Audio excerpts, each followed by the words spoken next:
Mshereheshaji na mchekeshaji kutokea Tanzania Emmanuel Mathias almaarufu kama MC Pilipili amefariki dunia jioni ya leo Novemba 16, 2025.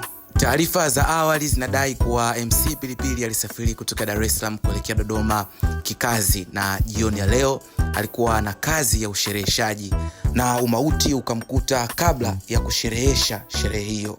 Emmanuel Mathias almaarufu kama MC Pilipili tutamkumbuka kwa mengi, tutamkumbuka kwa vingi, tutamkumbuka kwa ucheshi, tutamkumbuka kwa tabasamu, lakini pia tutamkumbuka kwa uchapakazi wake, uwajibikaji katika kazi, na tutamkumbuka kwa huruma na upendo ambao alikuwa nao. Kama utakuwa na kumbukumbu poa, MC Pilipili alishawahi kuanzisha foundation yake kwa ajili ya kusaidia watoto ambao walikuwa na uhitaji. Hii inaonyesha tu kwa jinsi gani alikuwa na upendo na huruma. Hisia za mashabiki na wasanii wenzake zimekuwa kubwa mara baada ya kupokea taarifa ya kifo cha Emmanuel Mathias MC Pilipili.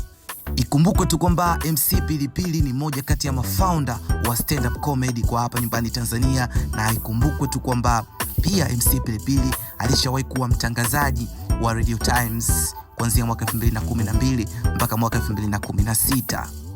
Ni mengi kutoka kwa Emmanuel Mathias, ni mengi kutoka kwa MC Pilipili, mengi zaidi tutaendelea kuyapata hapa kupitia Alpha TV. Unachotakiwa kufanya ni kuhakikisha tu kwamba umetufollow kupitia Instagram, TikTok na X, lakini pia umesubscribe YouTube channel yetu ili kuwa kwanza kupata habari zaidi.